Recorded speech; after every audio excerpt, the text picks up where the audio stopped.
equilibrar. Tô a postos, viu, presidente? Também nós vamos só aguardar o nosso desembargador Pedro. Você está no tribunal ou não? Não estou não. Eu fui ali no restaurante, ainda consegui engolir uma farofa e um pedacinho de frango. Tá certo.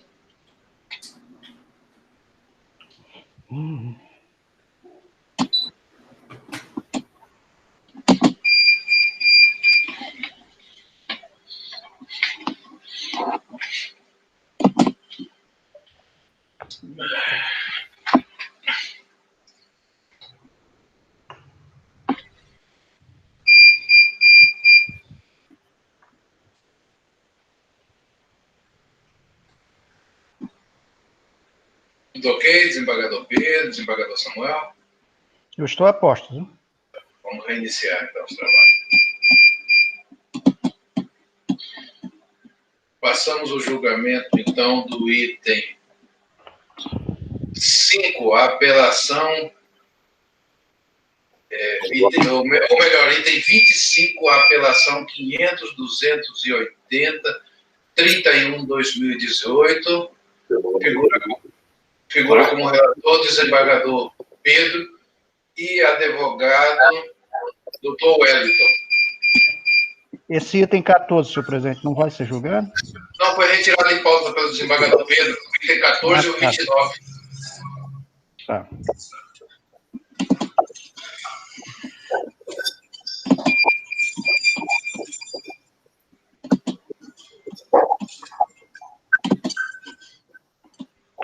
No item 25. O advogado está na sala? Estou sim, excelência. Deixa só o desembargador Pedro. À vontade, desembargador Pedro. Novas saudações a todos e saúde ao doutor Wellington Santos, presente nessa julgamento.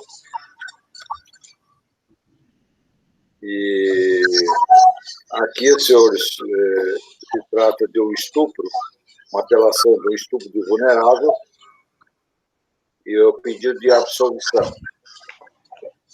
Esse é o relatório, presidente, para persistir.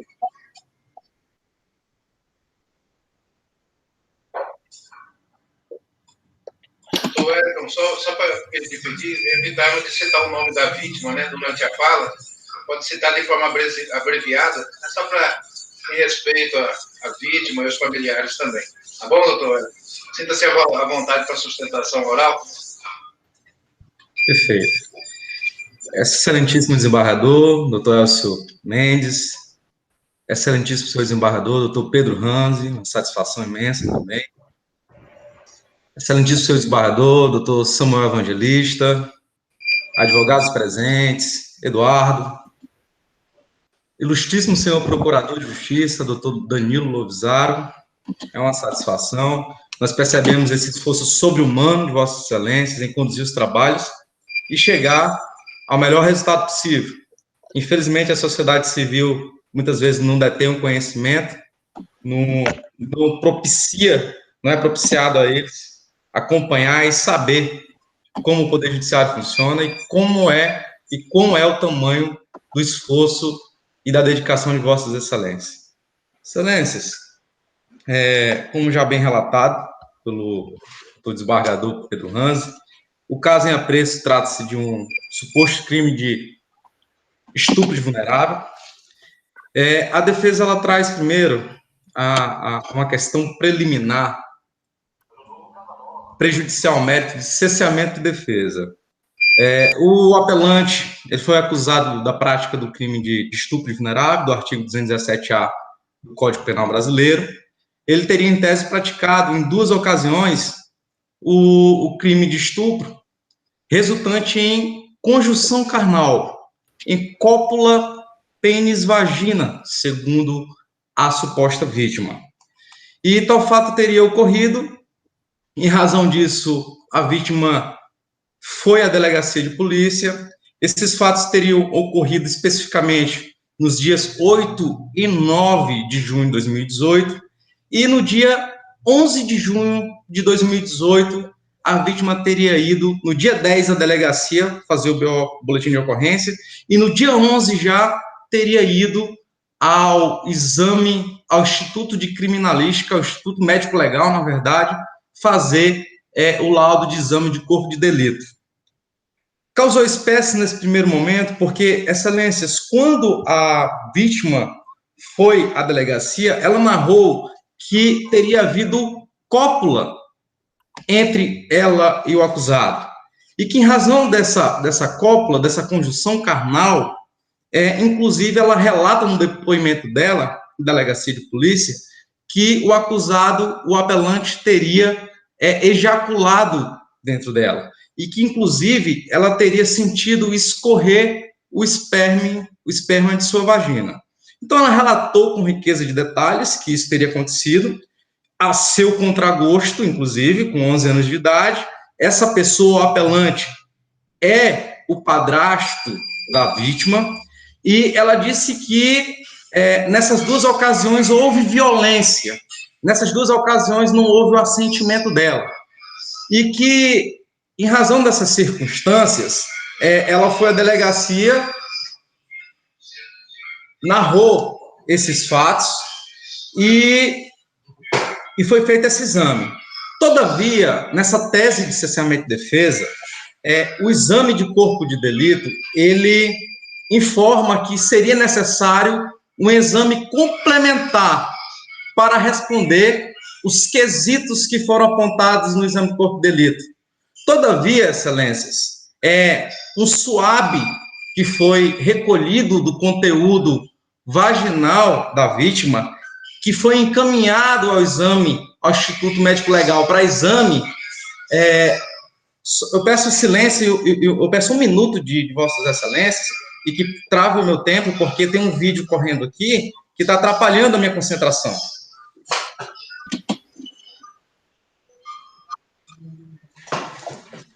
Sim, excelência, mas perdão. Então, a vítima narrou em riqueza de detalhes que teria acontecido dessa forma. Quando o exame de corpo de delito ele foi realizado, várias respostas, vários itens dos quesitos não foram respondidos, porque esse SUAB foi encaminhado para o Instituto Médico Legal, mas não teve resposta, esse laudo ele ficou incompleto.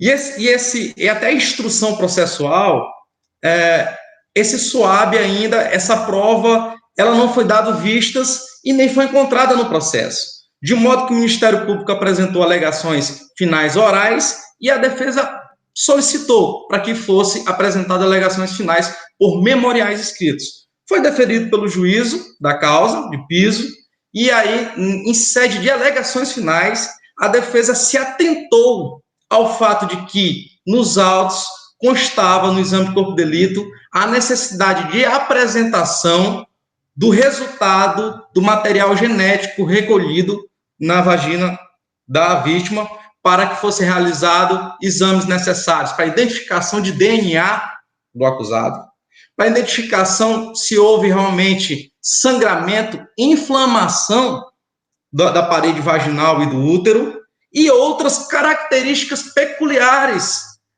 quando se discute violência nesses crimes contra a dignidade sexual. A defesa apontou a necessidade de realização dessa diligência, pediu para que fosse reaberta a instrução processual penal, todavia o juízo negou esse pedido da defesa e proferiu uma sentença condenatória em desfavor do réu, em desfavor do apelante. Então, excelência, a primeira tese de cerceamento de defesa, ela reside especificamente com relação à produção dessa prova técnica, que ela não é uma prova meramente protelatória, não é o desejo da defesa e nunca foi protelar, mas sim produzir uma prova que guarda estreita harmonia com a versão da vítima, que disse que tinha havido violência e disse que teria havido conjunção carnal e disse também que teria havido ejaculação. Então, todos esses conteúdos, esses detalhes, seriam esclarecidos acaso esse exame, de fato, tivesse sido carregado aos autos. Então, excelência, evoluindo para a fase de mérito, a defesa, ela pugna pela absolvição do apelante em razão da insuficiência de provas para a condenação. Se não vejamos, Excelência, o primeiro elemento que a defesa traz a lume são as contradições que foram apresentadas pela própria vítima nos autos. Primeiro, foi arrecadado em folhas 87 e 89, através de conversas por meio do aplicativo WhatsApp, a vítima se desculpando e demonstrando arrependimento pelo erro que cometeu, deixando totalmente claro que mentiu sobre os fatos ocorridos. Então, foi carreada aos autos essa prova, onde a própria vítima ela entra nessa controvérsia. Depois, novamente, corroborando com essa situação, com essa prova, em folhas 91 dos autos, a vítima apresentou uma carta escrita de próprio punho, a qual informa que fez tudo por raiva e por desejar que sua mãe separasse do acusado.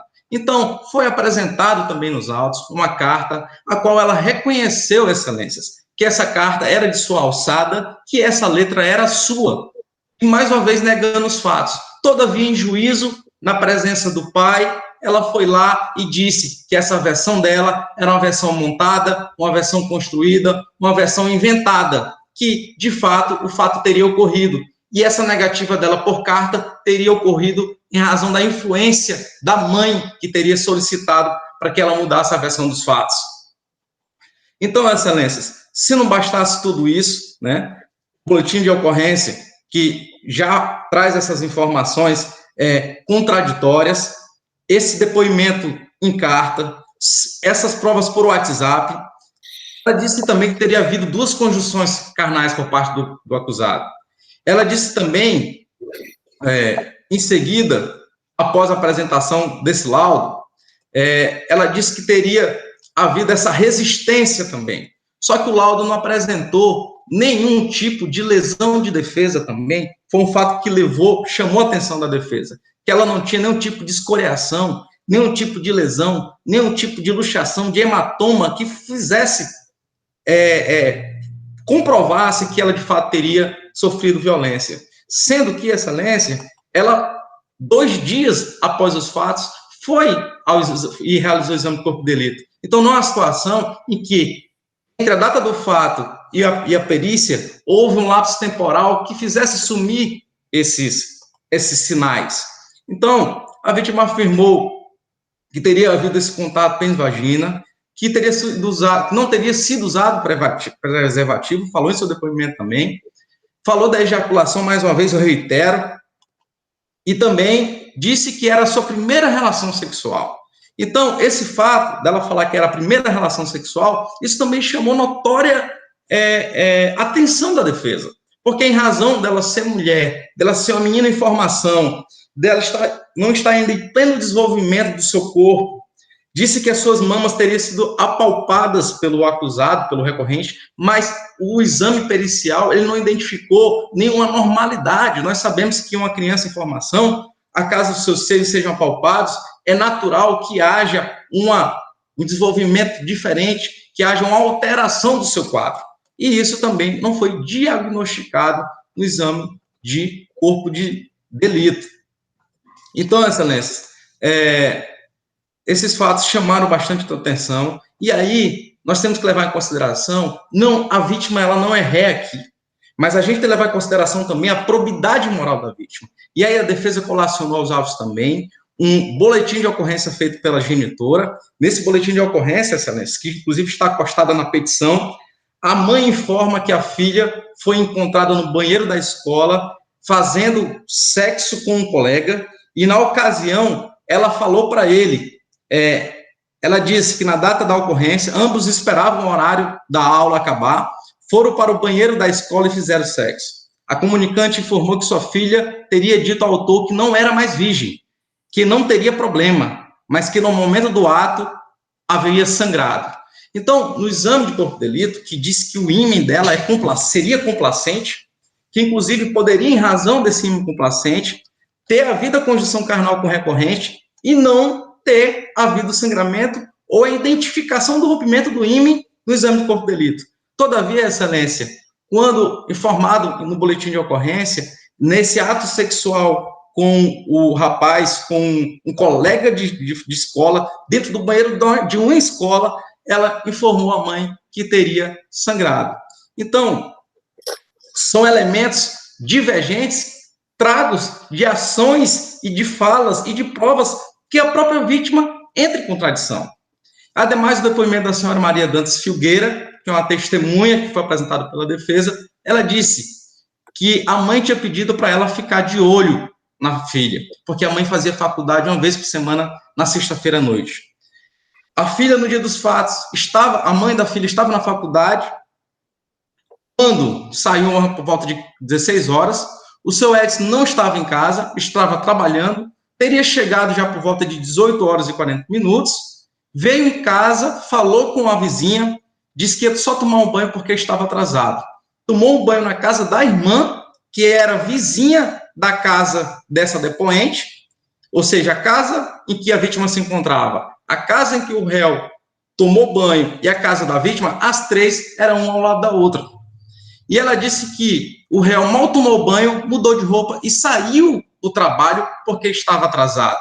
Então, ela disse que no dia dos fatos, essa testemunha, o réu saiu tranquilamente, entrou na casa, tomou um banho, mudou a roupa, inclusive, na casa da irmã e não na casa onde se encontrava a vítima, e disse que não notou nada diferente na vítima, tanto no dia que a vítima disse que aconteceu os fatos, que é o dia 9, quanto no dia posterior. Então, o depoimento da vítima da testemunha, vai total desencontro e desarmonia com o depoimento prestado pela vítima.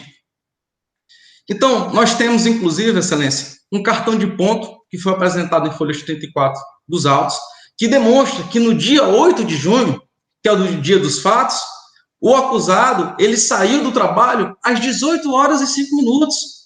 Essa folha de ponto, inclusive, está dizendo que ele sofreu um acidente no dia e que, em razão desse acidente, ele se atrasou para chegar em casa, sendo que ele era professor e, depois de chegar do trabalho, porque além de professor, ele trabalhava nos Correios, ele saiu dos Correios às 18 horas e 5 minutos em razão desse acidente, né? E depois disso, ele ainda foi trabalhar às 19 horas na escola. Então, tem o ponto que foi juntado pela defesa. No decorrer do interrogatório, confirma que no período da noite deu aula até às 21 horas, conforme aduz a prova documental de folhas 35 e 36 dos autos, ou seja, a defesa juntou ainda a declaração da Secretaria de Estado de Educação, que demonstra tanto uma declaração de que ele trabalhou no mesmo período, de janeiro a julho de 2018, quanto no dia dos fatos, Excelência. Ou seja, dia 8 e dia 9, ele assinou o ponto, demonstrando que ele estava sim, que ele trabalhou sim, e que é verdade a versão dele, de que depois de sair dos Correios, conforme o ponto que nós apresentamos, ele foi em casa, tomou banho, conforme comprovado pela testemunha, e depois ele foi trabalhar na escola, conforme o ponto que nós apresentamos na petição e também nos autos do processo. Já no segundo dia, que é no dia 9, que ela disse à vítima que teria ocorrido novamente o crime, já no segundo dia atesta que saiu às 7h15 da manhã para trabalhar, o réu informou. Retornou às 11h30, por ser um sábado. A mãe da vítima permanecia em casa, conforme a afirmativa da suposta vítima em sede policial, sendo, portanto, impossível que algo acontecesse naquele horário e local, haja vista se encontrar sob vigilância da genitora. Ou seja, a vítima se contradiz diversas vezes, restando comprovado que é uma prática de costume proferir as referidas acusações. Ficou demonstrado, inclusive, pela própria mãe em depoimento, Excelências, que a vítima ela não aceitava o relacionamento da mãe com o padrasto, e que era desejo dela que esse relacionamento ele acabasse. É tanto que o depoimento da própria vizinha, da testemunha, carreado aos autos, ela informa que a vítima falou para ela que não sossegaria até acabar com o relacionamento da sua mãe com o recorrente. Então, havia, sim, um interesse da vítima em prejudicar o réu, e isso denota-se que houve uma preconcepção dela, ela se preparou, ela produziu essas provas, foi de caso pensado, agiu de forma maquiavélica. Essa é a verdade dos fatos, Excelência. Excelência, se não bastasse todas as provas já apresentadas, a defesa fez um pedido subsidiário de desclassificação do crime para contravenção penal do artigo 65, que é a chamada importunação sexual. Por quê, excelência? Porque a vítima disse que, fora as 2 ocasiões em que houve conjunção carnal, que houve ejaculação, que houve violência sexual, que houve penetração, em outras ocasiões o réu, o recorrente, teria tocado as suas partes. Então, a defesa comprova que a versão de violência sexual não houve, que não houve cópulo, que não houve conjunção carnal e que, na pior das hipóteses, poderia ter havido, na pior das hipóteses, ainda que não haja prova evidente nesse caso, a importunação sexual. Então, excelência... Um minuto, tá, doutor Wellington? 1 minuto? 1 minuto. Então, excelência, fazendo um roteiro breve, um resumo. As provas apresentadas nos autos não recaem só na palavra da vítima. Na verdade, a palavra da vítima está totalmente divorciada das provas materiais, inclusive as provas periciais apresentadas nos autos. Tanto que a delegada de polícia, excelências, pediu desindiciamento do recorrente.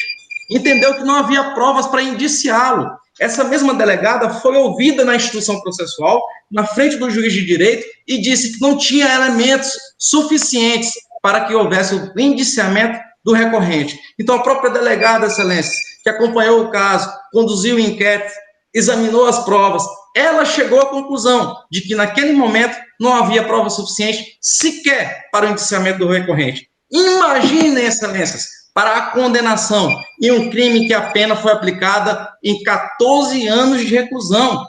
Foi apresentado aí, pelo juiz de primeiro grau, o reconhecimento de um crime permanente e a majoração da pena, excelência. Sendo que o entendimento da delegada foi totalmente diverso, sendo que foi apresentada a prova testemunhal que corroborou a versão do acusado, 2 pontos de trabalho comprovando que ele estava trabalhando, foi apresentado todas as provas, inclusive declaração da vítima, onde a vítima diz que não tinha sido violentada, excelência. Então, as provas, elas caminham em total contradição entre o depoimento da vítima e as provas apresentadas. E, para finalizar, excelência, revisão criminal do Tribunal de Justiça Mato Grosso do Sul, revisão 35.544, entendimento em dúbio pro réu, presunção de inocência, ausência de provas para a condenação do réu. Então, mesmo nos crimes contra a dignidade sexual, deve-se prevalecer a verdade, deve-se prevalecer as provas apresentadas. E por isso nós apresentamos vários julgados,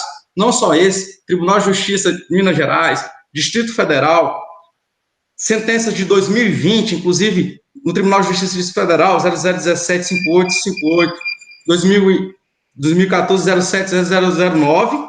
Nesse processo, por exemplo, se encaixa como uma luva, como no caso em questão, as provas não foram suficientes para a condenação do réu.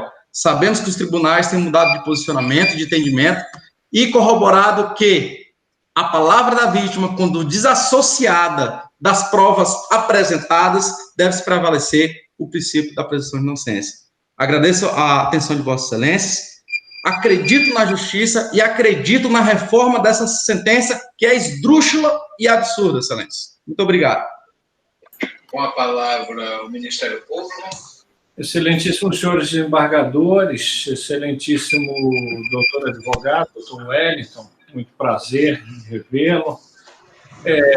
Bom, inicialmente, eu pondero o seguinte: foi dito que a delegada de polícia não fez o indiciamento. Eu estou com os autos abertos aqui, as folhas 37, e é o relatório, a parte final do inquérito policial, embora não seja sequer relevante essa discussão, né? Mas, ante o exposto, concluímos pelo indiciamento de Edson da Fonseca Pinheiro, pelo crime descrito no artigo 217-A do Código Penal Brasileiro, uma vez que existem nos autos suficientes de materialidade e autoria. Então, houve sim, né? A delegada sustentou a investigação que ela fez, e isso, nós sabemos muito bem que isso é irrelevante do ponto de vista processual, até porque, independentemente do posicionamento da autoridade policial, é o Ministério Público que forma a sua opinião delicti, deflagra a ação, e o judiciário depois vai decidir se aquela imputação ela é correta ou não. O segundo ponto que eu queria trazer para a reflexão é que, geralmente, nesses casos de abuso sexual contra menor, o fato é uma criação, é tudo engendrado pela própria vítima. É por isso e por outras que a lei que eu já citei aqui hoje, a Lei 13.431, de 2017, ela diz, olha, esses depoimentos de criança vítima de abuso tem que ocorrer uma única vez, em regime de produção antecipada de prova. Por quê? Para evitar esse tipo de coisa, porque a vítima vai dar o seu depoimento, depois ela é chamada, ela é sujeita a todas as formas de pressão possível, porque a mãe mantém o relacionamento com o padrasto, aí ela é submetida a todas as formas de pressão possível, em que ela começa a se sentir até culpada desse processo, do problema que a mãe está sofrendo. Eu perguntaria quantas vezes essa mãe não é culpada também desses fatos? É uma pergunta retórica que eu faço, mas quantas vezes não se contribuiu para isso? No seu comportamento, ao invés de protetor, hoje o que nós estamos vendo aqui é uma vítima que, à época dos fatos, tinha 11 anos de idade. 11 anos de idade, nós não estamos nem falando daquele limítrofe, de 13 para 14. Estamos falando de uma vítima vulnerável de 11 anos de idade, em que, com todas as vênias, o doutor advogado diz, não, ela já sabia o que estava fazendo, que disse sim que houve penetração. Ora, os autos do processo, como foi admitido pelo doutor advogado no laudo de condição carnal, está dito lá que a jovem tinha ímã complacente e que, por isso, poderia até ter ocorrido a conjunção e não ter havido rompimento da membrana himenal. Portanto, não verifico aqui qualquer ofensa à materialidade, à prova da materialidade da existência dos fatos. O que é importante nesses casos, e que a lei ela foi muito sábia para dizer que o depoimento tem que ser colhido com todas aquelas garantias, uma única vez, num primeiro momento em que a vítima fala, é que aquele depoimento é o depoimento fundamental da vítima, que ela faz amparada do psicólogo. Aqui nós não tivemos esse depoimento, mas tivemos um relatório em que ela foi atendida, o relatório psicossocial em que ela confirma os fatos. Ela procurou a sua prima de 15 anos, que tem o depoimento aí nos autos, que ela relatou, isso é o que se chama de testemunho indireto, que tem que ser dado um valor relevante ao testemunho indireto, sobretudo nos crimes sexuais, porque é aquele depoimento que uma segunda pessoa relata o que aconteceu, dito pela própria vítima. Aquela prima de 15 anos poderia ter, você está inventando essa coisa toda? Aí, depois de 1 ano e burdoada, sujeita a todas as formas de pressão, aí vem uma cartinha dizendo que volto atrás. É lógico que vai voltar atrás, ela está sendo revitimizada, ela está se sentindo culpa desses fatos, que ela não tem culpa alguma, ela foi vítima, o lugar dela é de vítima e deve continuar como sendo vítima. Foi vítima de todos aí. Vítima dessa pressão, dessa revitimização secundária e terciária que vem ocorrendo. Então, isso é gravíssimo, né? Porque nós não conseguimos ainda entender o espírito dessa lei, que é uma lei boa, essa lei 13.431, que diz, olha, vamos ouvir a vítima uma única vez, de forma protegida, com o devido amparo, no regime de depoimento de produção antecipada de prova, para que a vítima não tenha que se submeter a esse tipo de constrangimento. Não adianta depois querer vir convencer a vítima a apresentar carta dando uma versão diferente, porque aquele depoimento inicial é o que vale. Mas aqui nos autos nós temos, ainda que não na forma da lei, nós tivemos o relatório psicossocial, tivemos o depoimento, o relato da própria prima, que era a pessoa que ela tinha mais intimidade para se abrir, com 11 anos de idade, falou para a prima de 15 o que tinha acontecido com ela. Depois nós temos o relato do próprio pai, o pai, sim, esse biológico, não o padrasto, o abusador, mas o pai biológico, que ficou sabendo dos fatos. Veja que ela teve que procurar o pai para contar os fatos. A mãe, né, nessa situação aí, não foi procurar, no primeiro momento, né? Hoje em dia ela tem um sentimento de culpa em relação à mãe, eu até imagino que isso seja possível, né? Qual é a filha que quer ser desprezada pela mãe ou ser a causadora do problema da mãe? Então, para mim, o processo está claro. A prova ela é robusta, né? Porque tem esses depoimentos, não é só a palavra da vítima, como está dito. Foi dito pelo doutor advogado, depoimento dissociado, não é um depoimento isolado, não é um depoimento escoteiro. Nós temos testemunhos indiretos, nós temos a prima de 15 anos, nós temos o pai. Nós temos o laudo do exame de condição carnal. Então, diante disso, eu acho que eu não vou me alongar mais, porque, para mim, a prova está bastante clara. Entendo que não houve qualquer cerceamento de defesa com o indeferimento da prova. Estava correto o juiz, do ponto de vista de entender que essa prova foi protelatória, e, em razão disso, diante dos elementos devidamente colacionados nos autos, eu entendo que o recurso deve ser desprovido. Retorno a palavra ao novo relator. Novas saudações a todos. Vou reencontrar o doutor Wellington. A questão aqui é o 207A, combinado com 226, segundo na fórmula 71. Então, na residência onde coabitava o ora apelante e a vítima, houve diversas vezes, segundo os autos, práticas de atos liminosos e por 2 vezes conjunção carnal. No mínimo 2 vezes. Essa é a questão que estamos colocando. A garota, a vítima, é enteada já temos 11 anos. Agora desfaz. Bem, a questão preliminar da nulidade da defesa sobre essa questão de exame documento. O pleito apelante não merece, ele pede cessamento de defesa, posto que, segundo ela, a diligência contida na página 11, o voto não restou ocultado. Eu digo que não merece guarida, posto que a defesa fez vaga referência ao documento da página 11, sem pontuar quais diligências tensionava a realizar. O documento ao qual a defesa se refere, na verdade, o laudo de sexologia forense, o qual revela, entre outras coisas, que a vítima possui ímã complacente.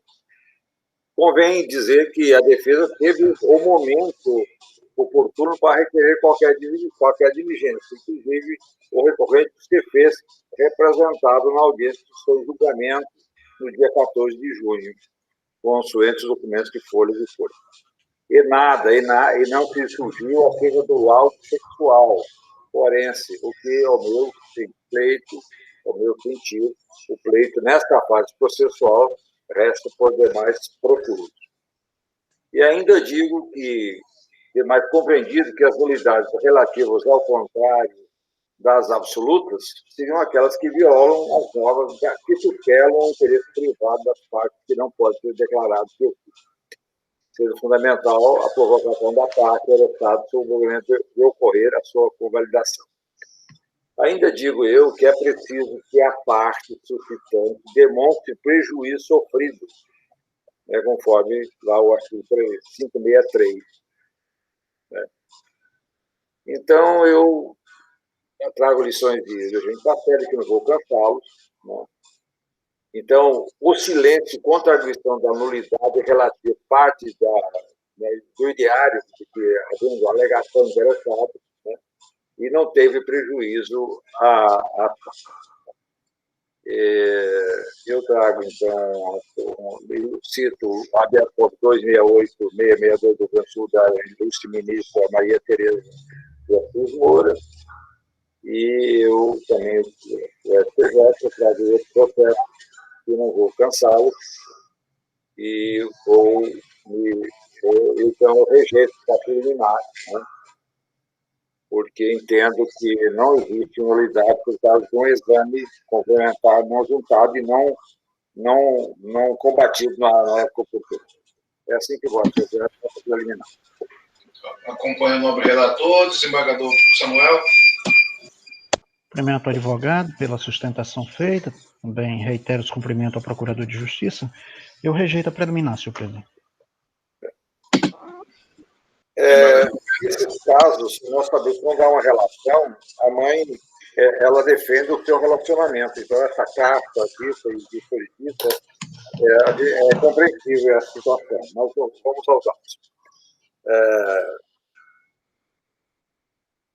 O pedido de absolução, alegando a inexistência de provas hábeis para justificar a condenação em hipótese. Então, eu rebato todas essas questões que eu já falei aqui. A prova dos autos é mais que robusta, as provas testemunhais são robustas. O que se quer aqui vitimizar, pelo que se observa, é vitimizar a vítima. Na verdade, né, naquele contexto, né, no contexto doméstico, né, a parte fragilizada ficou nessa situação.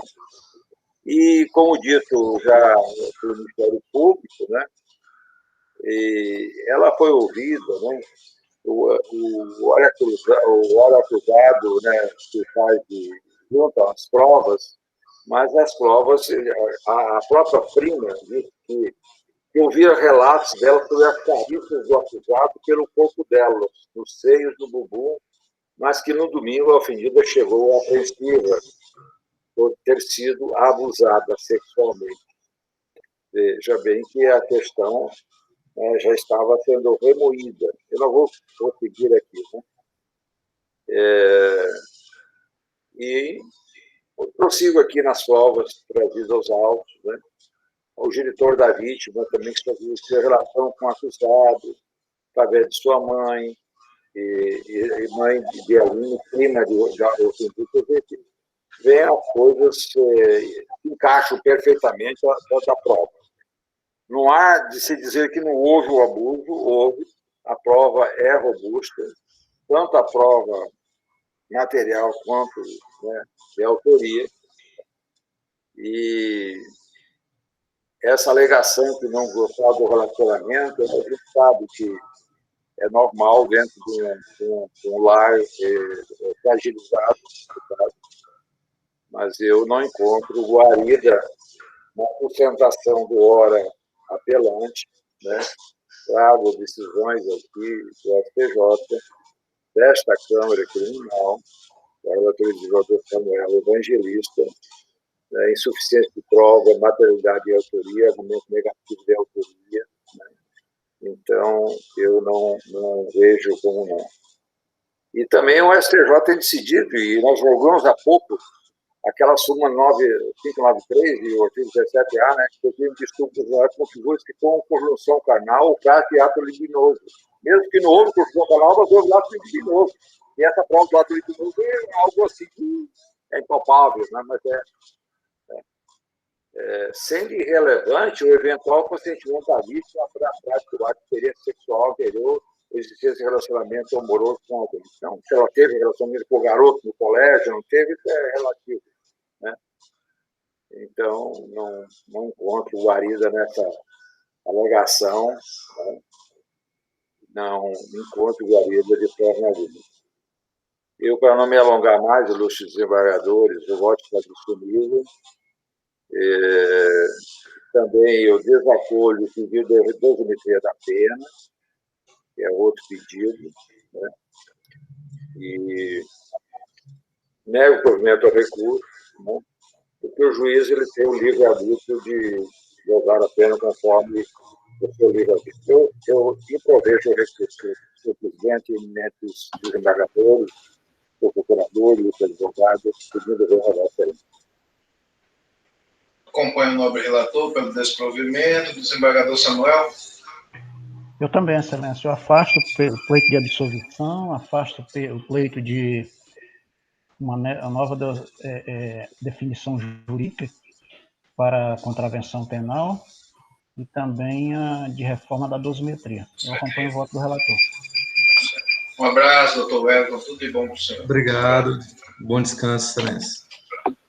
Vamos para o próximo para o próximo julgamento a apelação 86807-2019, está figurando como patrão o doutor Matheus Moura, relator, desembargador Pedro. O doutor Matheus se encontra-se na sala.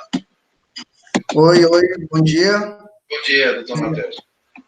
Com a palavra, desembargador Pedro. Eu renovo as saudações, doutor Matheus, bom revê-lo. Esse processo procede de Cruzeiro do Sul. São lesões corporais, ali a Maria da Penha, com pedido de absolvição, né? E esse é o relatório, senhor presidente, só para ser... Com a palavra, doutor Matheus. Inicialmente, desejo boa tarde a todos, né? Iniciando às 14 horas, quase 14 horas. Inicio meus cumprimentos destinados ao excelentíssimo presidente dessa Câmara Criminal, desembargador Elcio, bom revê-lo novamente. Estendo meus cumprimentos ao nobre relator, desembargador Pedro Ranzi, a qual tenho um grande carinho, sempre tive carinho desde a época de estudante ainda, e estendo meus cumprimentos ao desembargador também Samuel Evangelista, doutor Samuel, estendo os cumprimentos ao nobre procurador de justiça, um grande expoente do MP do Estado do Acre, doutor Danilo, cumprimento ao nosso digno amigo e servidor desta casa, o Eduardo, que ajuda todos nós, né, e estendo, por fim, aos meus cumprimentos aos demais meus pares, nobres colegas advogados. Doutores, aqui, antes de iniciar, confesso que estava com saudade de retornar a essa casa, já fazia um tempo que não ia sustentar na presença de vocês, mas é bom revê-los, que todos estão com saúde. Desde já, desejo saúde e paz para todos nesse ano que advém. Iniciando, assim, vou ser bem sucinto nessa apelação criminal. Trata-se de uma apelação criminal, advida de um processo criminal lá da cidade de Cruzeiro do Sul. Haja visto que trata-se como apelante um policial militar, servidor estadual, policial militar que contém um comportamento bom dentro da corporação, a qual sequer respondeu sindicâncias de forma administrativa dentro da caserna. A suposta vítima, no caso em questão, era ex-companheira dele, ex-namorada dele. Entretanto, na época dos fatos, na época da suposta ameaça, ou então da suposta lesão corporal, os dois já não estavam juntos. Ressalta-se que a suposta vítima informa que, na época, o recorrente devia um dinheiro para ela, uma certa quantia. E que no dia dos fatos, que ela informa que houve a ameaça, houve a lesão corporal em face dela, em desfavor dela, ela teria ido atrás de verificar sobre esse valor, essa questão desse dinheiro. O que causa estranheza, excelências, que a suposta vítima, na época dos fatos, não tinha um emprego, não tinha uma renda fixa, e o policial militar, ora apelante, como sabemos, servidor público estadual, tem até os dias atuais uma certa garantia de renda, e o que causa estranheza, inicialmente, é isso. Esse fato dela contar que devia esse valor, que ele devia um certo valor para ela, tinha tomado emprestado. No dia dos fatos, segundo consta na denúncia lá,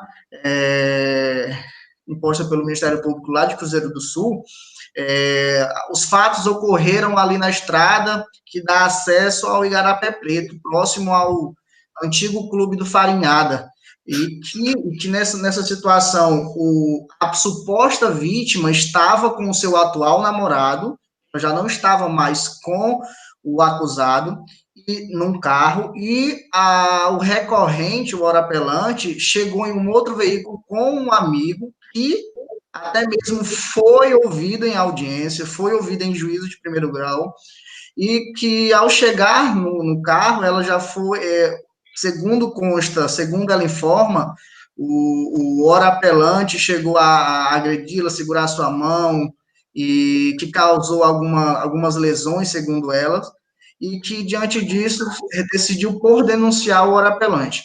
Entretanto, doutores, vale ressaltar que o amigo, o colega, que foi o colega que estava presente no local, que foi quem levou o apelante até o local, a essa estrada, foi ouvido em juízo de primeiro grau, como já dito, e informou que em nenhum momento ele identificou essa certa lesão, essa certa imobilização por parte do recorrente em desfavor da suposta vítima. Ressalta-se, doutores, que, digamos que lá na situação em comento, estavam tão somente 4 pessoas, ou seja, o apelante, o seu amigo que foi ouvido como testemunha, a suposta vítima e o seu marido, na época, que estava dentro do carro. Ressalta-se que o apelante informa a todo momento a sua negativa de autoria. Em nenhum momento ele teve o dolo, teve o ânimo de praticar a lesão corporal em desfavor da suposta vítima. Dessa forma, doutores, verifica-se que o depoimento da suposta vítima é totalmente isolado em face aos demais conjuntos probatórios da instrução criminal. Dessa forma, como pedido principal, a defesa vem e pugna pela absolvição do acusado, pela absolvição do apelante, nos termos dos artigos 386 do Código de Processo Penal, por insuficiência de materialidade, insuficiência de prova e de autoria. Em ato contínuo, doutores, vale ressaltar também, como um pedido subsidiário, caso vossas excelências não entendam pela absolvição já feito no pedido principal, o acusado, ele foi sentenciado em juízo de primeiro grau em 1 ano e 3 meses. A pena dele foi exasperada nesses 3 meses a mais do que a pena, o mínimo legal, haja visto que a douta magistrada, primeiro grau, a qual sentenciou, ela negativou, ao fazer a dosimetria da pena, né, e foi verificar os contextos do artigo 59, ela negativou a parte das consequências do crime. Ela informa que as consequências do crime não foram posteriores ao tipo penal, ao tipo que se espera dessa situação.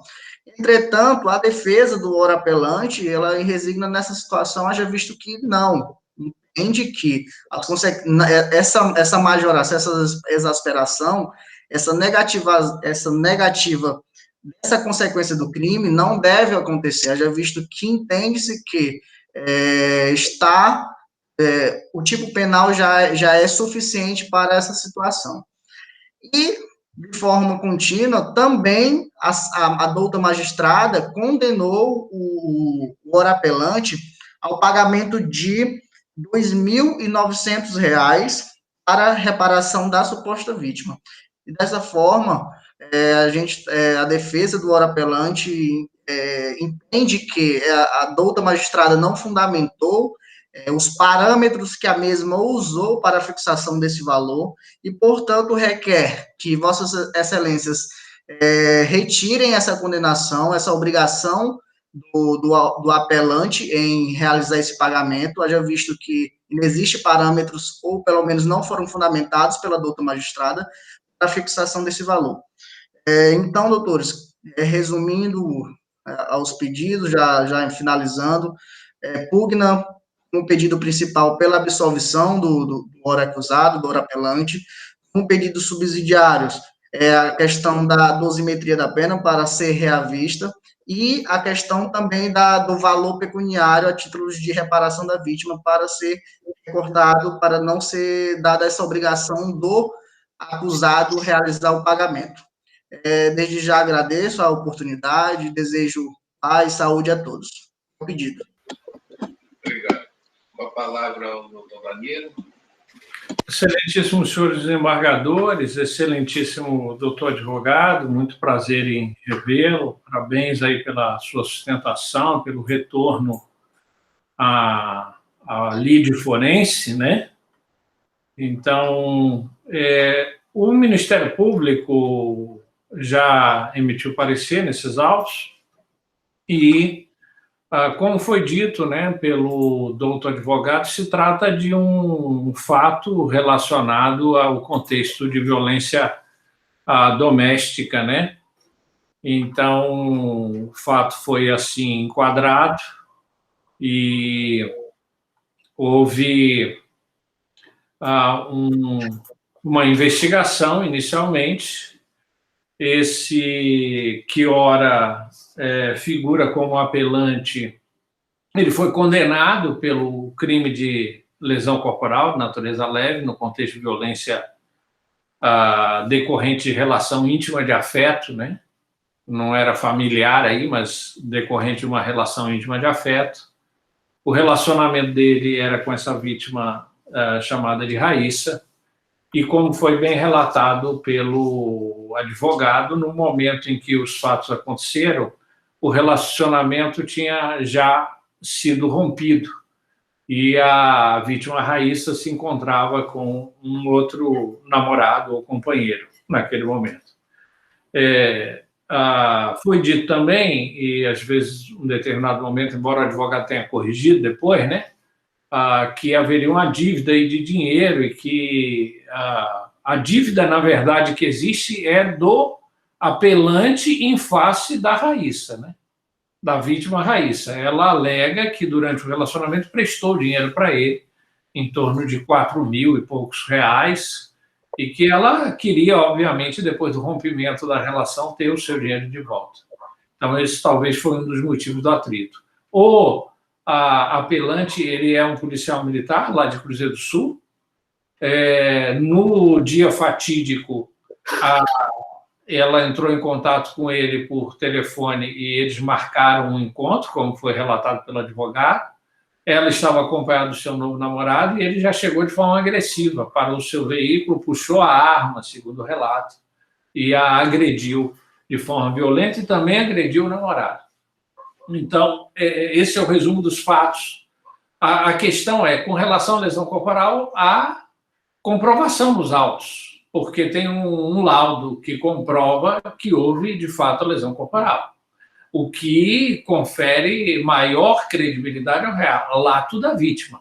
Então, a palavra da vítima também é uma palavra que encontra sustentação, como nós sabemos, na jurisprudência, especialmente nesse tipo de crime, em que deve ser devidamente valorada, sobretudo quando se trata aí de uma ação violenta como essa, que, no caso, inclusive, foi presenciada, né, por uma outra testemunha, que era o novo companheiro ou namorado dela.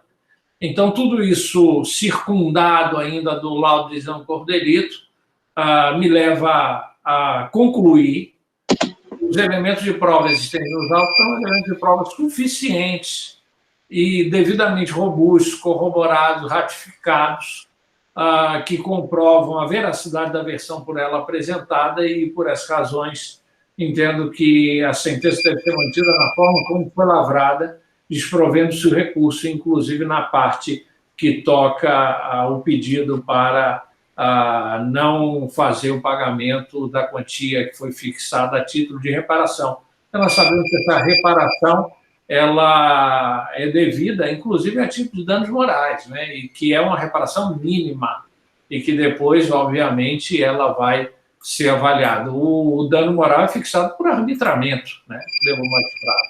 Então, com base nessas razões, eu manifesto pelo desprovimento do recurso. Retorno a palavra ao nobre relator. Os autos estão postos, parabéns normativos pela fala, pela sustentação, reencontro. Eu pedi de absolvição, então, no encontro da guarida, além da prova testemunhal, o laudo de exame de corpo de delito, a folha 7, onde o exame, além da prova que ela disse que foi agredida, com puxões de cabelo e ameaçou com um tiro, ele chegou já nervoso e pediu para parar com aquilo. Então, o laudo acostado que a Raíssa foi vítima de lesões corporais, né? O laudo é claro cristalino, então não há dúvida quanto a essa questão. Essas relações mal resolvidas, né, sempre acabam nisso aqui. Na verdade, foi um momento de descontrole dele, né? Então, eu não encontro a prova para absolver. Quanto ao pedido de diminuição do valor da indenização, também eu rejeito, porque, na verdade, foi um valor razoável de R$ 2.900, né? E o devedor ainda da ela, segundo o laudo, era ele que devia, né? Agora apelante, né? Então não há nada de decidir contra isso, né? Contrariar. Quanto à redução da pena base, também, né, não há como modificar esse processo que está dentro das normas, né? E a conduta dele foi realmente reprovável, né? Então, nesse caminho, eu não encontro como modificar a decisão, né? O que eu concedo ao ora apelante é a gratuidade da justiça, né? E mantenho a decisão na sua integridade em proveito do apelo. É assim que eu voto, senhor presidente. Cumprimento o ilustre advogado, senhor presidente, pela sustentação, e acompanho o relator. Também acompanho o relator, a unanimidade pelo desprovimento. Passamos ao próximo julgamento, ao item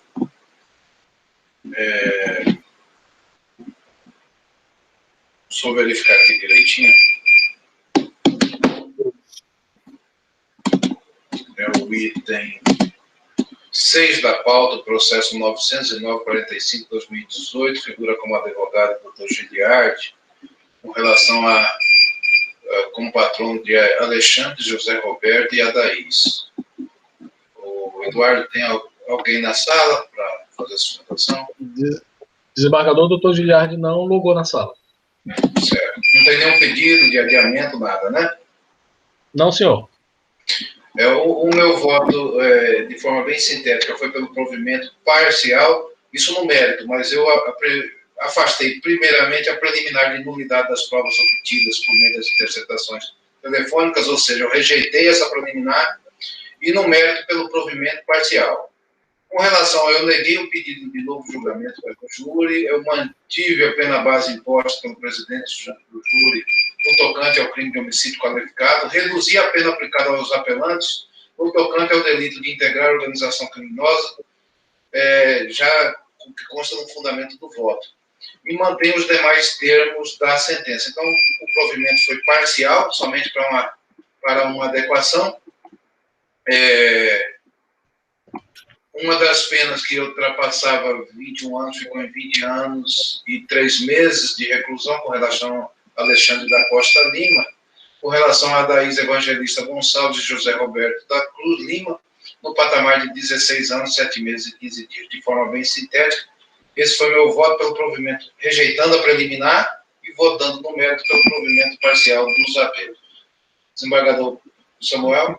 Eu acompanhei na íntegra, excelência. Desembargador Pedro? Eu me acompanhar no plenário e no mérito, sem divergência. Certo. Passamos, então, ao próximo julgamento, que é o item 17, o agravo de execução 1013-28-71-2020, advogado Dr. Isaac de Almeida. Relator, desembargador Pedro. À vontade, desembargador Pedro. Aqui é um renovo bastante, doutor Isaac. É um agravo à execução, convenientemente falta grave durante o cumprimento da pena. E o pedido de alteração da pena base para fins de benefício. Esse é o relatório, presidente. Com a palavra, Augusto Calzídio. Meus cumprimentos à colega da Câmara Criminal, ao presidente Elcio, desembargador Samuel, desembargador Pedro, ao serventuário Eduardo, aos advogados ainda presentes. Então, trata-se do agravo em favor do Erlen de Brito. Essa questão dessa falta grave, possível falta grave, na verdade, que aconteceu na execução aí da pena do Erlen de Brito, conforme o sequencial lá do processo de execução 8.1, que é o que está sendo questionado aqui no agravo, tendo em vista que a defesa ela requereu em movimento 9.1 a alteração da database do reeducando, por se encontrar equivocada a database dele, em muitos casos lá em Sena Madureira, e até em Rio Branco ainda existe alguns, que acontecia muito de o reeducando ele ter a sua database alterada quando se vinha um mandato de prisão por um crime anterior à execução da sua pena.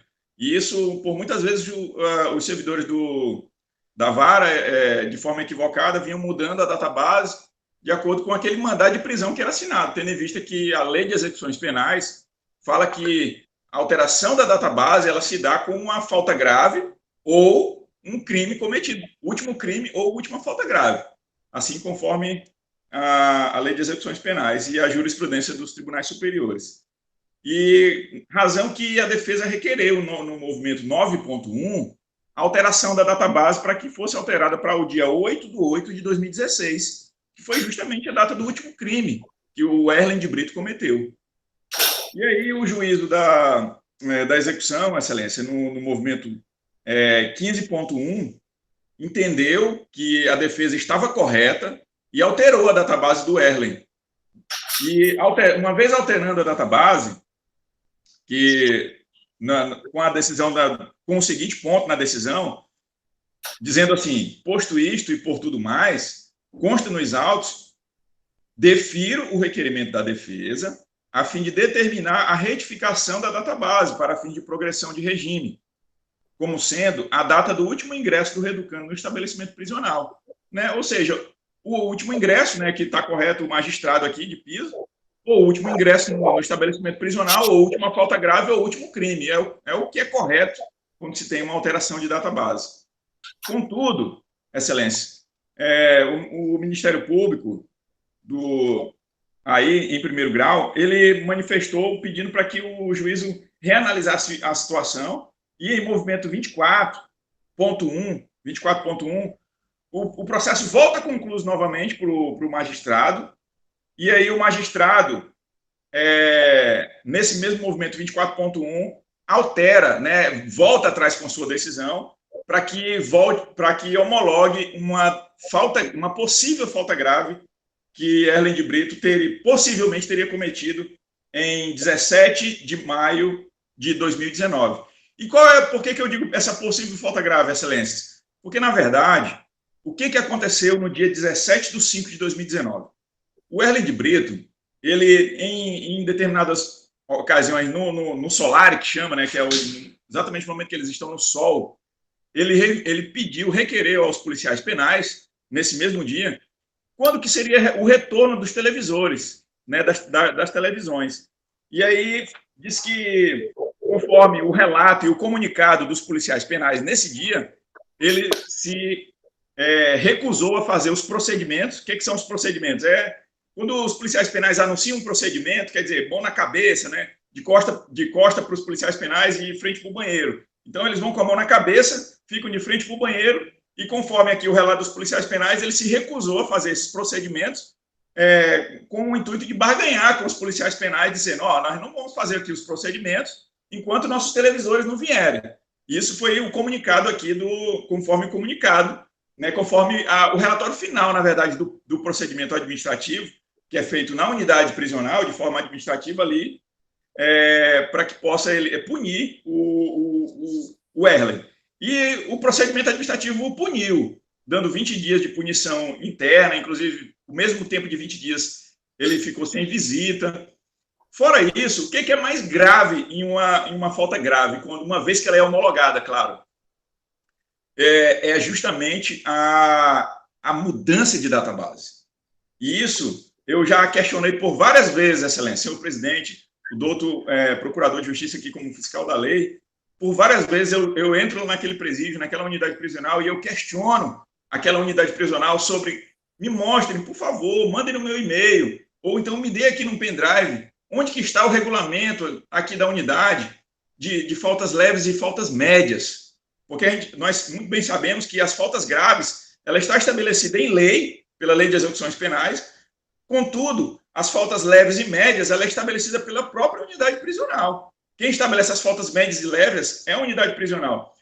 Confunde-se muito, excelências, algumas faltas de natureza média, que não altera a database, com algumas faltas graves. Veja bem, o Erlen de Brito não foi pego com nenhum estoque, o Erlen de Brito não foi pego com nenhum celular, o Erlen de Brito não caracteriza aqui que há uma desobediência por parte dele, até porque o procedimento administrativo aqui feito, né, pelos próprios policiais penais, né, que fazem ali o julgamento, né, do procedimento administrativo, que dá a punição, procedimento administrativo esse, que julgou como falta grave, né, essa possível barganha aí, dizendo que o Erlen de Brito não iria fazer os procedimentos, quando eles ali estavam pedindo, quando ele ali, naquela ocasião, estava pedindo o retorno das televisões, que inclusive televisão é um meio de comunicação externo que é um direito do preso, conforme o artigo 41, inciso 15 da LEP,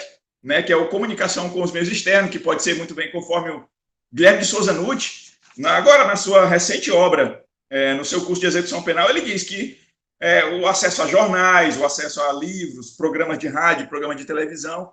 Então, ele estava ali pedindo algo que é um direito dele, mas também não ficou comprovado nesse procedimento administrativo que houve essa falta, que houve verdadeiramente essa falta grave, que inclusive, senhores desembargadores, essa falta grave não foi levada a uma audiência de justificação, não foi levada a onde, ou seja, a gente sabe que o procedimento administrativo tem ali a presença do advogado, quando ele tem advogado, se não a defensoria pública ou um advogado dativo.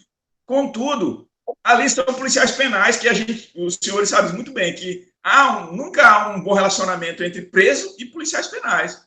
Então, se tem uma possível falta grave ali, é claro que, e é óbvio que em muitos dos casos vai se levar em consideração, claro, a palavra dos policiais e dos policiais penais, e eles vão dar uma falta grave para aquela pessoa.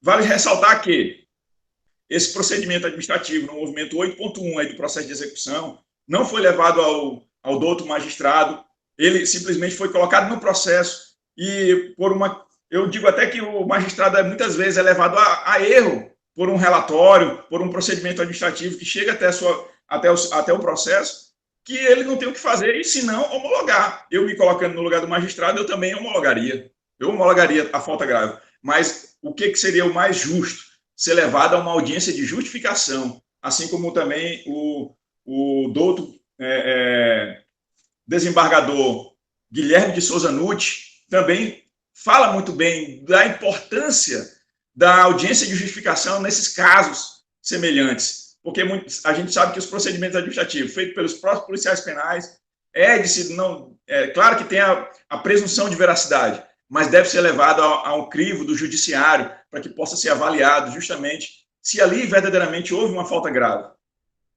Então, é nesse sentido que a defesa, excelência, vem requerer que se mantenha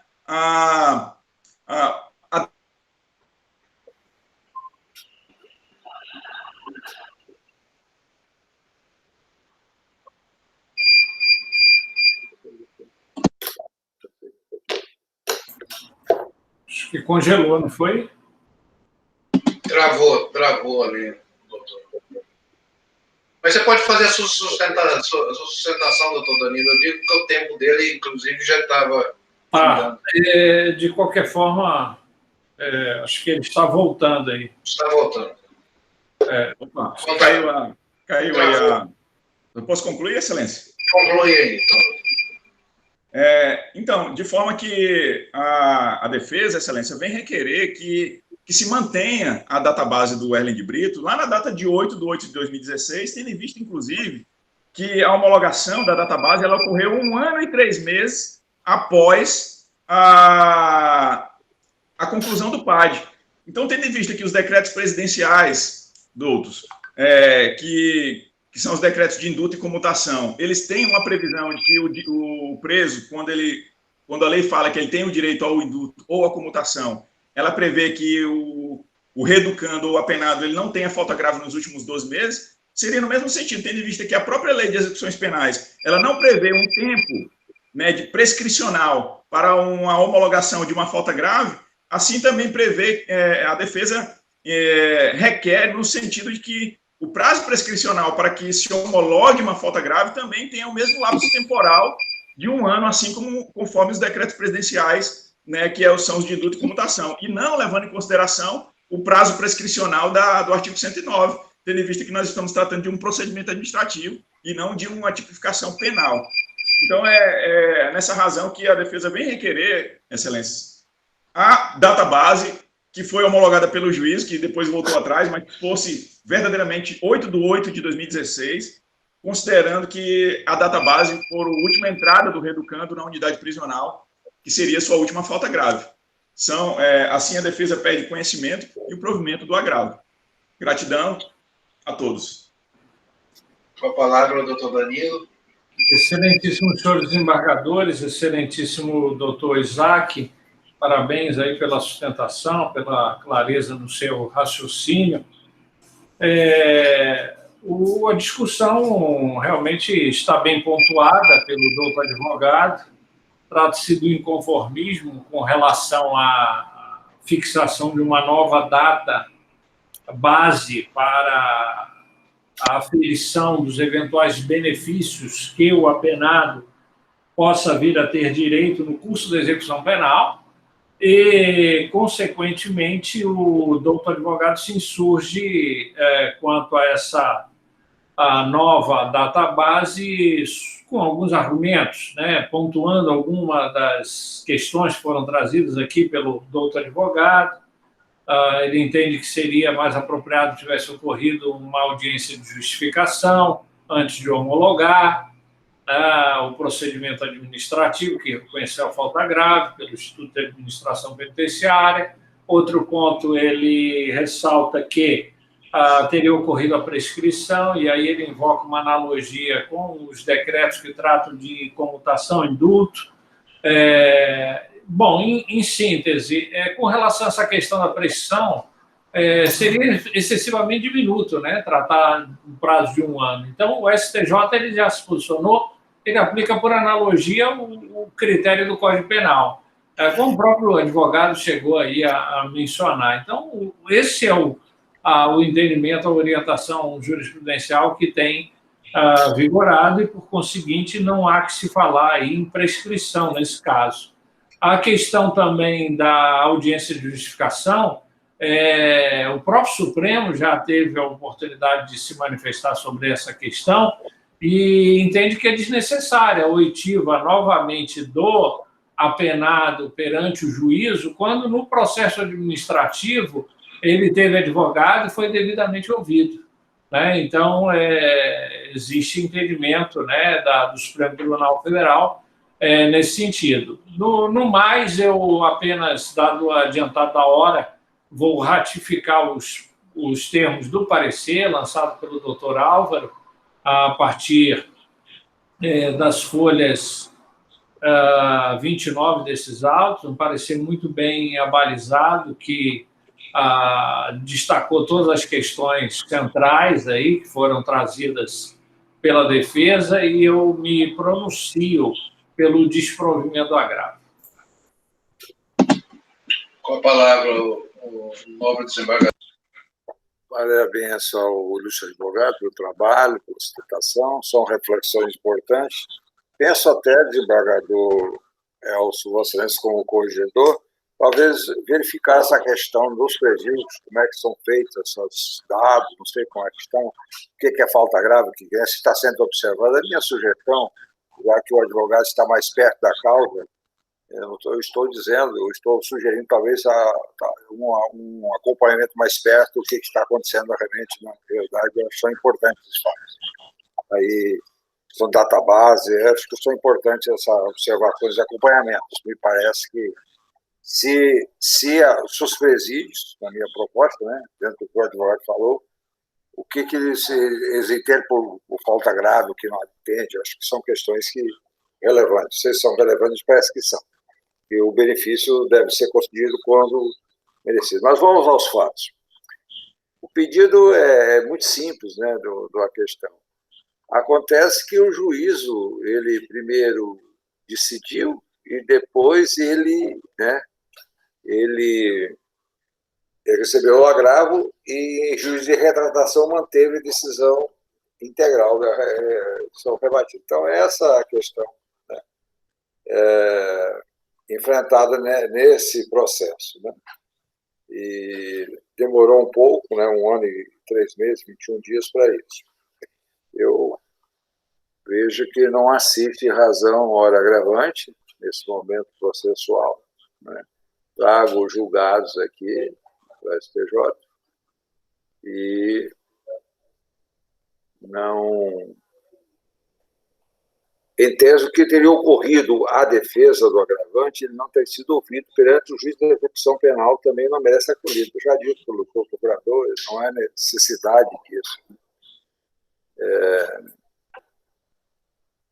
Só se esse comportamento da vítima de não se posicionar na forma que foi dito, se era uma forma de resistência, uma forma de insurgência, é questão de avaliação, né?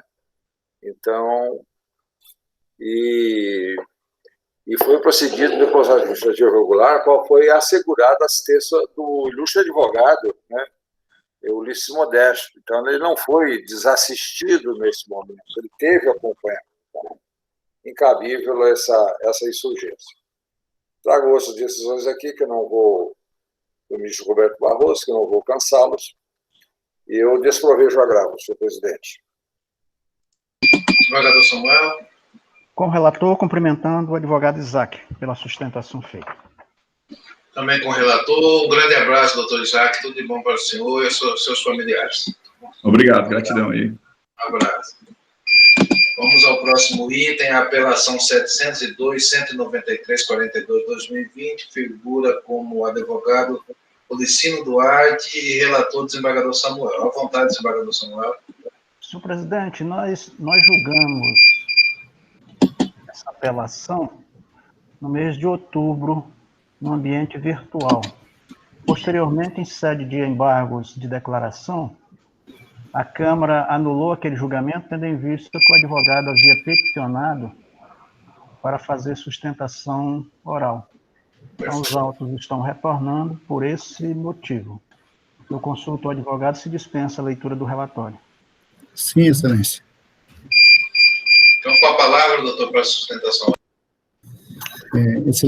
Excelentíssimo senhor desembargador, doutor Elcio Mendes, excelentíssimo senhor doutor desembargador, relator, doutor Samuel Evangelista, excelentíssimo senhor desembargador, doutor Pedro Ranzi, ilustre representante do Ministério Público Estadual, doutor Danilo Lovisaro, servidores desta Câmara, colegas advogados, cumprimento a todos.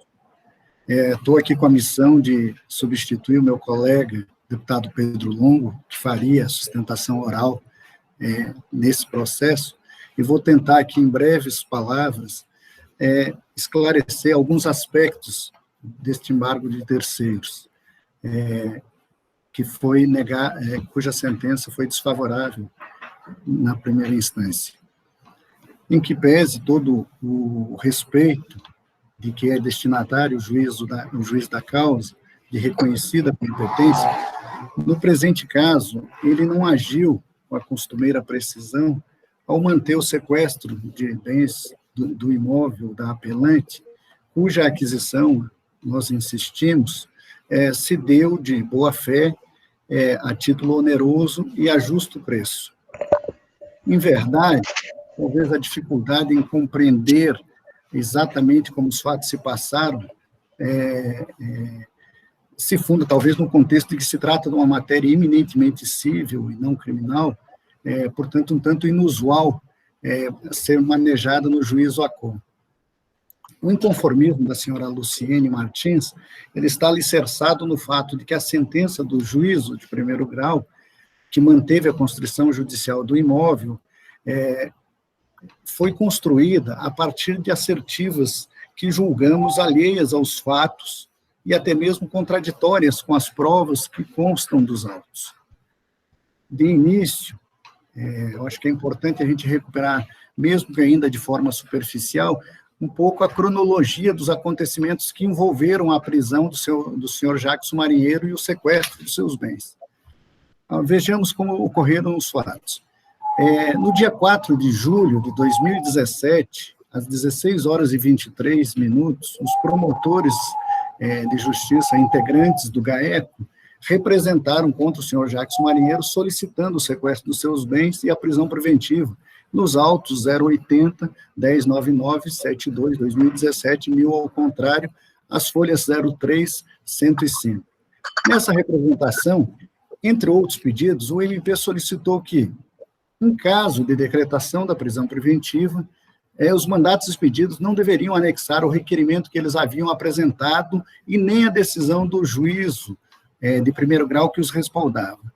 Que o Ministério Público fosse autorizado a fixar a data da execução dos mandados de prisão e que os mandados de prisão fossem entregues em mãos do coordenador do GAECO ou da pessoa por ele indicada, a fim de que este procedimento, junto à polícia, pudesse ser adotado posteriormente, incluindo aí a formação das equipes policiais que iriam executar os mandados.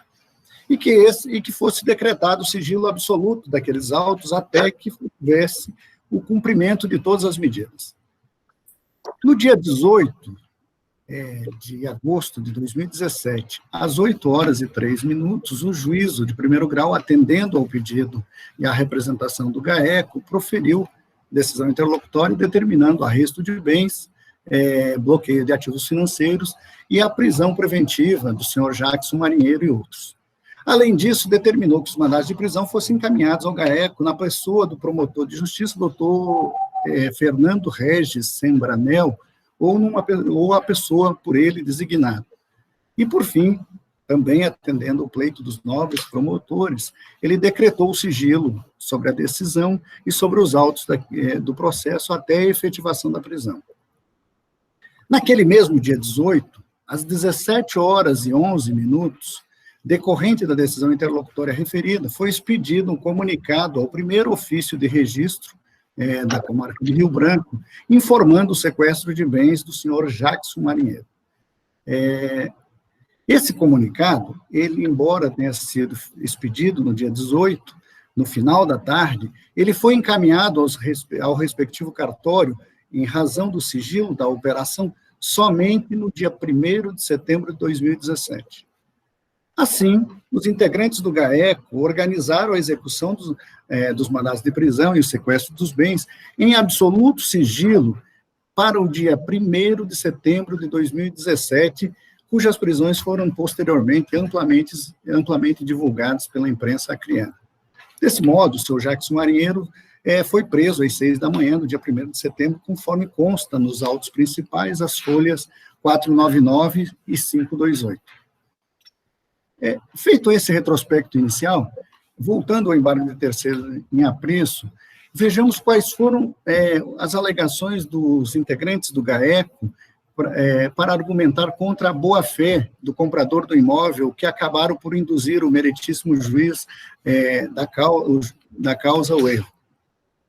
A primeira alegação é que a celebração do contrato de compra e venda do imóvel sequestrado coloca em dúvida a boa-fé de Edson de Oliveira Souza, marido da ora apelante, haja vista que a prisão e o sequestro de bens de Jackson Marinheiro Pereira, determinado pelo juízo da 4ª Vara Criminal da Comarca de Rio Branco, gerou grande repercussão social e tiveram divulgação ampla pelos meios de comunicação, meios de imprensa.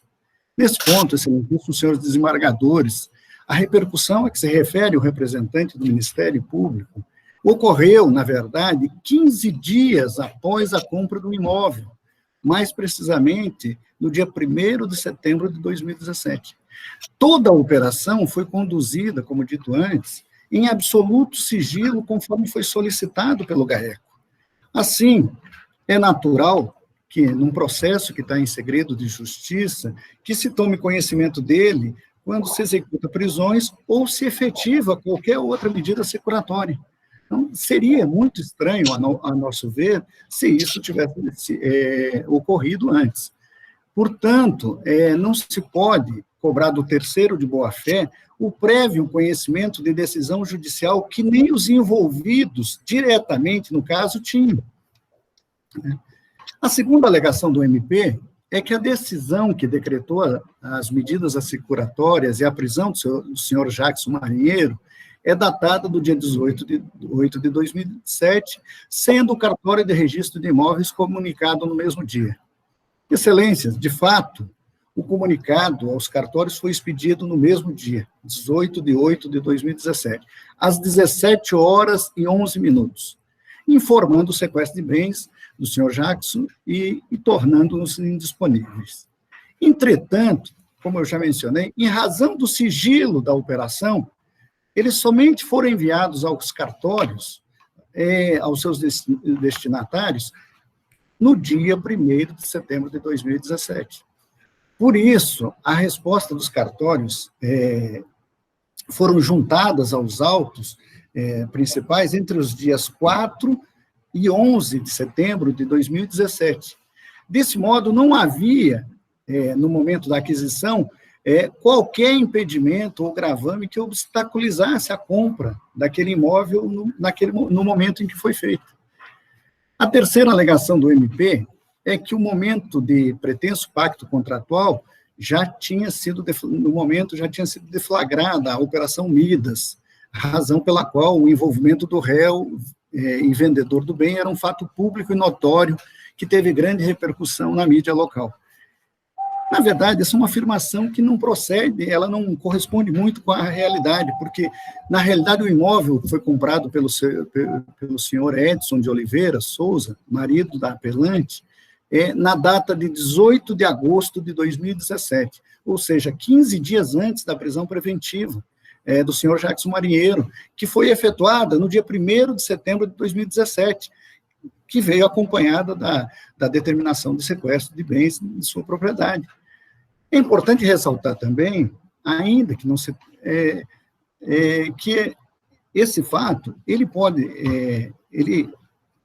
ganha um reforço quando ele pode ser provado, inclusive, mediante o contrato escrito com firma reconhecida em cartório, como se vê, juntado aos autos, as folhas 15 a 20 do presente apelo. Há que se observar também, excelências, que no mencionado documento, as firmas dos contratantes foram reconhecidas no 2º tabelionato de notas de Rio Branco, no mesmo dia 18 de 8 de 2017, o ofício que é administrado sob a supervisão do Tribunal de Justiça do Estado do Acre. Ou seja, quem atesta a data em que o documento estava firmado é o Estado, mediante a delegação do próprio Judiciário. Portanto, a fé pública milita, nesse caso, em favor da embargante. E sobre esse fato, o reconhecimento das firmas em data anterior à prisão e ao bloqueio, que é absolutamente determinante para o destino da lide, a sentença de 1º grau foi também absolutamente omissa, né? A quarta alegação do MP é que no contrato particular de compra e venda do imóvel juntado pela hora apelante, não consta qualquer participação do senhor Jefferson Marinheiro, irmão do acusado e proprietário de fato do imóvel, seja ele como interessado, seja como testemunha.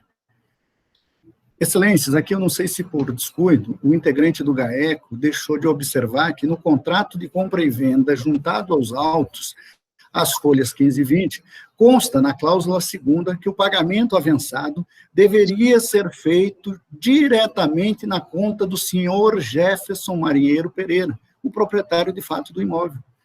Dessa forma, as condições avançadas no contrato de compra e venda eram de que o comprador assumiria um saldo devedor de R$ 182.663,99, financiados junto à Caixa Econômica Federal, e pagaria o valor restante de R$ 170.000 da seguinte forma: uma parcela de entrada de R$ 90.000, e uma parcela subsequente de R$ 10.000, e outras 14 parcelas de R$ 5.000.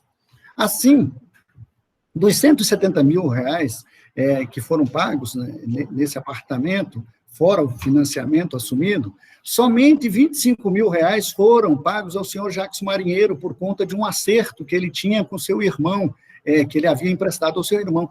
O restante, como estabelecido no parágrafo 1º da cláusula 2ª do contrato, foi pago ao senhor Jefferson Marinheiro Pereira, frisa-se, o proprietário, de fato, do imóvel, e todos esses pagamentos foram feitos por meio de transferências bancárias. Não houve, nesse caso, nenhum pagamento em espécies, todos eles feitos mediante transferências bancárias, da conta do comprador para o vendedor. É importante registrar também ainda que a embargante paga, até hoje, excelências, as parcelas do financiamento junto à Caixa Econômica Federal, conforme também os comprovantes que foram juntados aos autos do embargo de terceiros. Por fim, o MP alegou que o conhecimento público a respeito da existência de investigação criminal sobre o senhor Jacques Marinheiro, apontado como líder de uma organização criminosa atuante na EMURB, remonta a setembro de 2016, quando da primeira etapa da Operação Midas, que se consubstanciou no cumprimento de diversos mandados de busca e apreensão e que resultou na prisão em flagrante do senhor Jacques Marinheiro. E citam 2 processos aqui. Ora, excelentíssimos senhores desembargadores, o ilustre integrante do parquê esqueceu de mencionar, só um detalhe, é que nesses 2 processos, antes referidos, não havia nenhuma determinação de bloqueio de bens do senhor Jacques Marinheiro, ou de sequestro de bens do senhor Jacques Marinheiro. Além disso, o fato da embargante desconhecer a vida pregressa do senhor Jacques Marinheiro não pode servir de argumento para retirar-lhe a posição de terceiro de boa-fé. Sem contar que a simples existência de uma investigação criminal não torna o investigado a priori culpado.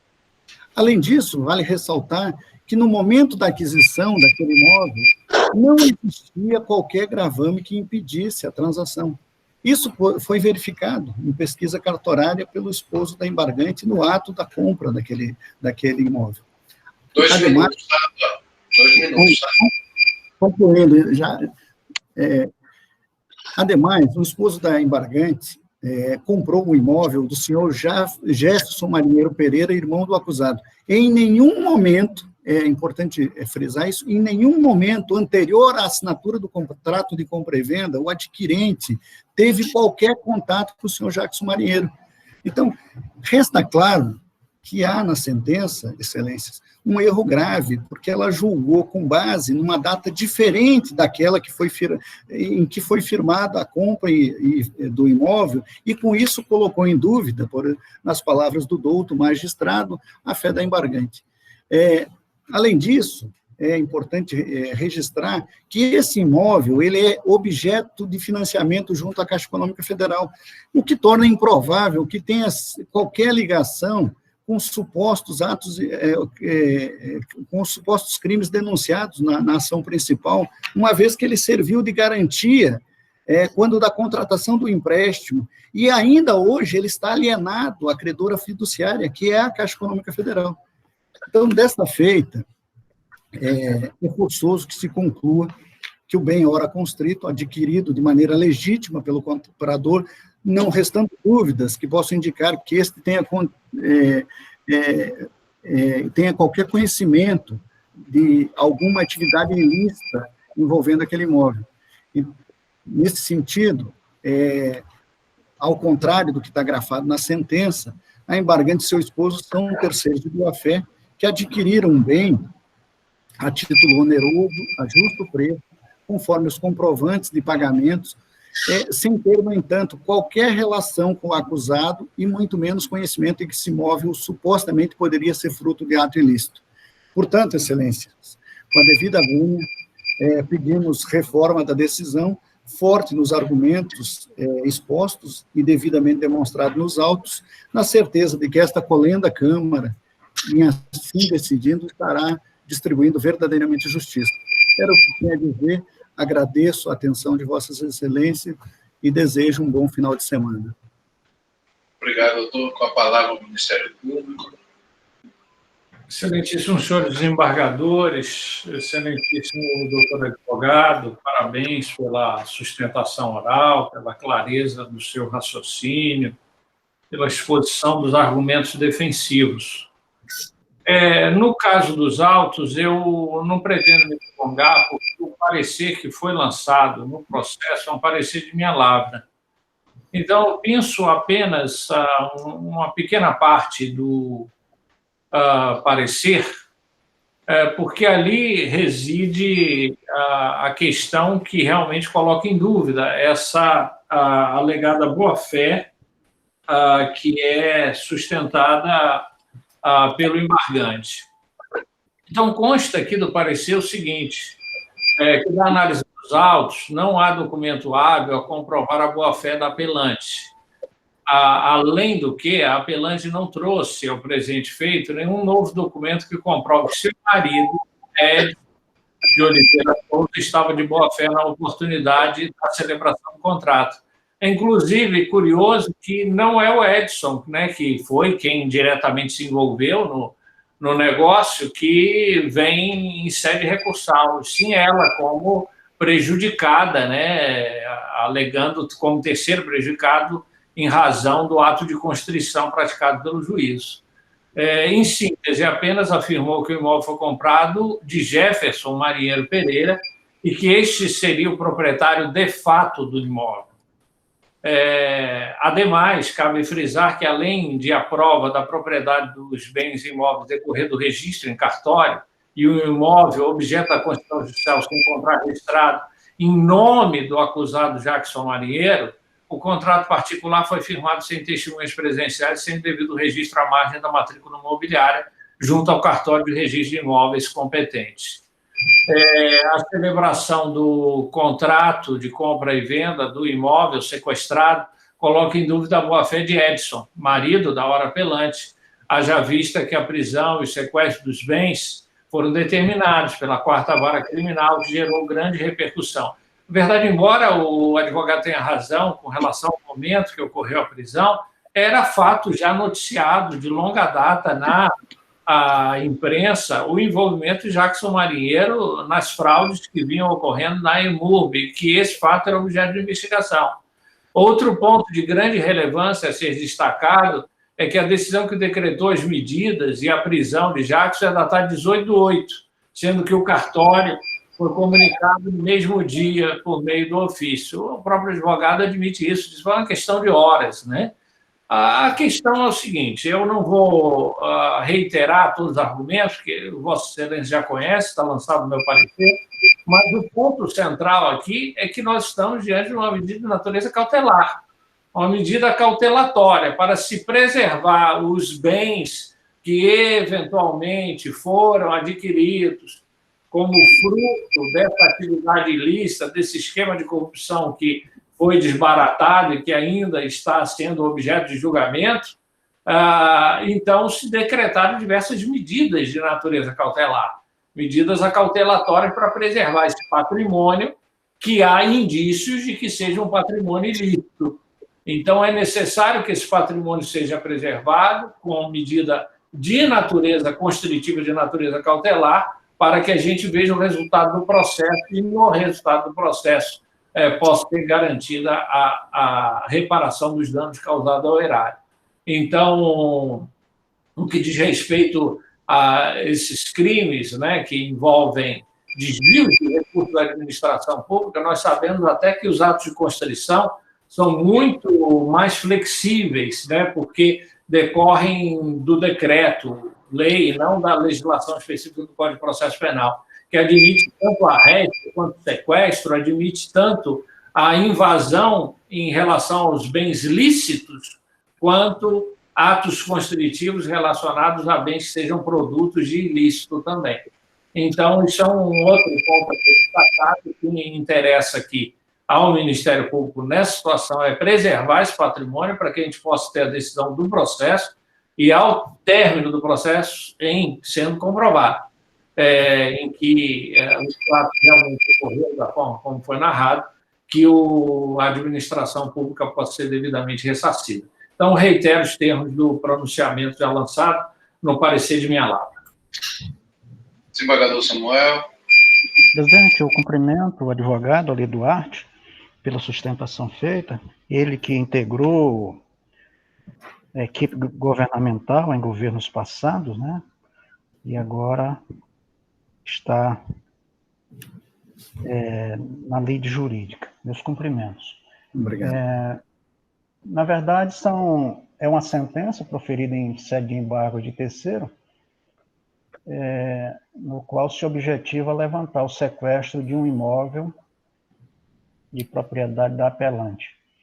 Esse imóvel foi sequestrado no âmbito da Operação Midas, e a juíza, basicamente, quando ela afastou o pedido, julgou improcedente o pedido da aqui apelante, ela se fundou no fato de que não ficou demonstrado, né, de que ela disse que há dúvidas sobre a boa-fé dos contratantes. Eu estou, senhor presidente, conhecendo dos argumentos trazidos pelo ilustre advogado nessa sessão, e foi o motivo pelo qual nós trouxemos o processo a julgamento outra vez. Né? Esse processo, como eu me referi no início, ele já havia sido julgado no ambiente virtual, e, no entanto, havia o pedido do advogado para que fosse feita sustentação oral nessa sessão. Estou conhecendo dos argumentos por ele aqui trazidos, mas eu estou mantendo o mesmo entendimento já expressado, senhor presidente, no julgamento passado, objeto do acórdão 31947. Julgamento esse ocorrido, como eu disse, no dia 20 de outubro. Eu estou encaminhando o voto pelo desprovimento do recurso. É como eu voto.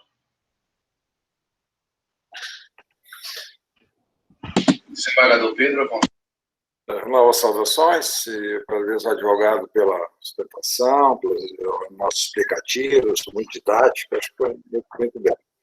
Isso é importante, sim, para entendimento. Mas, no momento processual, eu acompanho o seu relator sem divergência. Também acompanho o relator, a unanimidade para o desprovimento neste momento processual. Grande abraço, doutor, tudo de bom para o senhor. Vamos ao item 30, o habeas corpus 1001-975-41-2020, advogada Alane de Paula. Desembargador Pedro é o relator deste processo. Ela não logou na sala, desembargador, doutora Aliane. Mas se o desembargador quiser proclamar o resultado, à vontade, desembargador. Novas saudações a todos. Aqui é o tráfico de drogas, ausente dos pressupostos da prisão preventiva, negativo de autoria, evita o em flagrante e aplicação de medidas cautelares. 319 ou não, né? Eu denego a ordem, senhor presidente. Acompanhando o relator.